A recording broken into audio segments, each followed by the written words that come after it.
शंबरासुर ने भगवान के बालक को समुद्र में डाला, सोचा ये समुद्र में डूब के मर जाएगा। बालक को एक मछली ने निगल लिया, मछली को मछुआरे ने पकड़ लिया और मछुआरा मछली बेचने जहां शंबरासुर का राज्य है वहीं चला आया और वो मछली को उसी शंबरासुर के जो सेवक हैं उन्होंने रसोई के लिए खरीदा और वो बिक करके शंबरासुर की रसोई तक ही पहुंच गई।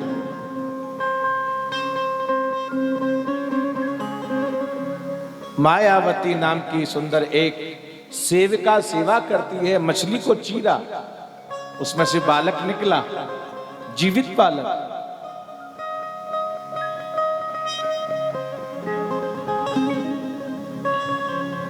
बालक को राजा शंबरासुर को देने के लिए जाने लगी। तभी संत नारद आए, देवी ये बालक साधारण नहीं है,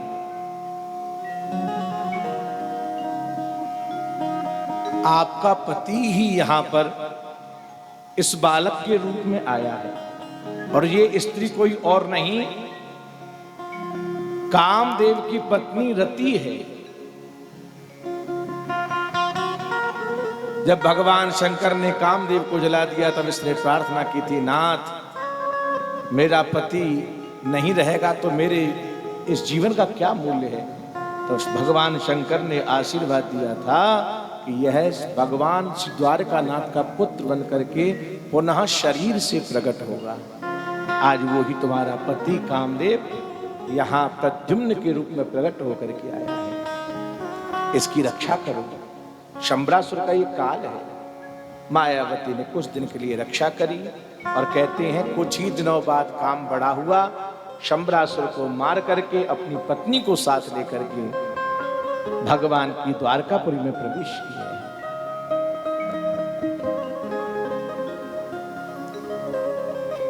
जब तक प्रद्युम्न लौटे तब तक मेरे नाथ के 16,107 विवाह और हो चुके हैं। प्रेम से बोलो राधे राधे।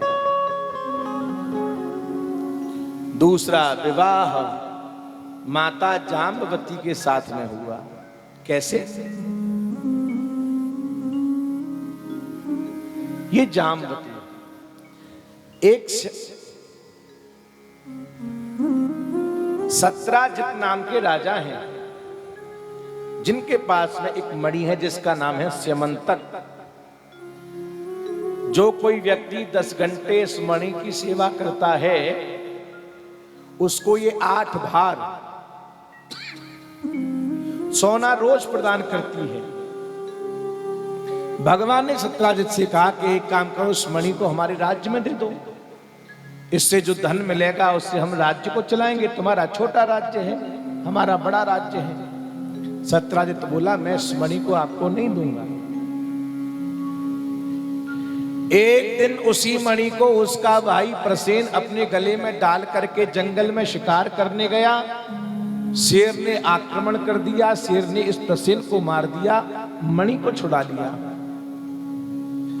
और उस शेर को मार करके उस मणि को एक भालू ने छुड़ा लिया और भालू ने वो मणि ले जाकर के अपनी बेटी को दे दी। और ये भालू कोई और नहीं, जाम्बवंत जी महाराज ही यहाँ पर भालू के रूप में आज भी भगवान से मिलने की प्रतीक्षा कर रहे हैं। सत्राजित नाम के राजा ने भगवान को कलंक लगा दिया कि मैंने मणि नहीं दी तो मणि के लिए मेरे भाई को इस कृष्ण ने मरवा दिया। भगवान गर्गाचार्य मुनि के पास में गए, गुरुदेव मैंने तो कोई पाप नहीं किया, फिर ये झूठा कलंक मुझे क्यों लगा? गुरुदेव भगवान बोले, बेटा तुमने चौथ का चंद्रमा देख लिया है, कलंक लग गया है। दान कराया, धर्म कराया, पुण्य कराया,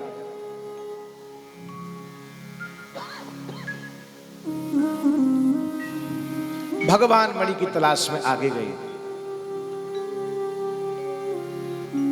वहां पहुंचे जहां प्रसेन मरा था। प्रसेन के पास में शेर के पैरों के चिन्ह देखे तो शेर के चिन्हों के सहारे गए तो शेर को भी मरा पाया। शेर के पैरों के चिन्हों के सहारे आगे बढ़े, भालू के पैरों के चिन्हों को देखा तो वो चिन्ह एक गुफा के द्वार पे जाकर के बंद हो गए। गुफा के अंदर भगवान अकेले ही प्रवेश किए हैं।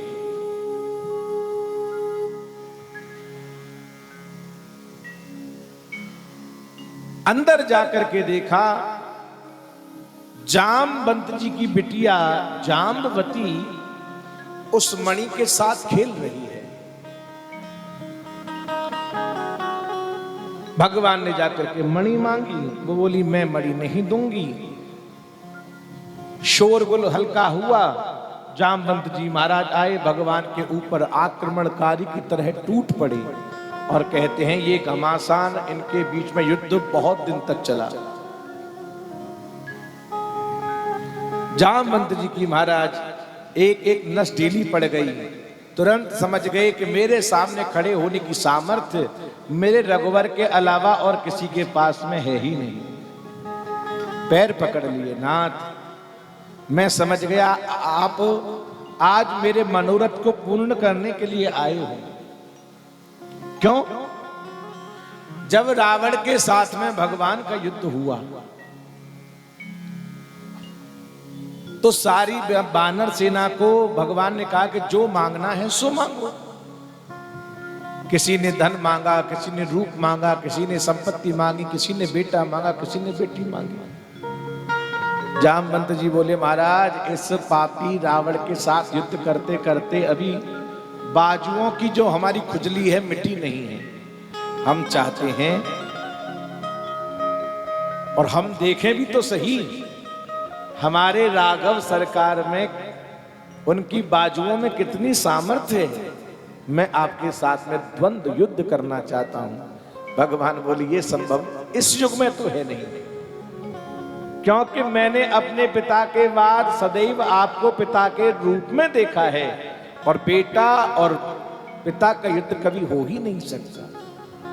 लेकिन आपने मांगा है, इस मनोरथ को पूरा करने के लिए मैं द्वापर युग में अवश्य आऊंगा और आपके साथ युद्ध करूंगा।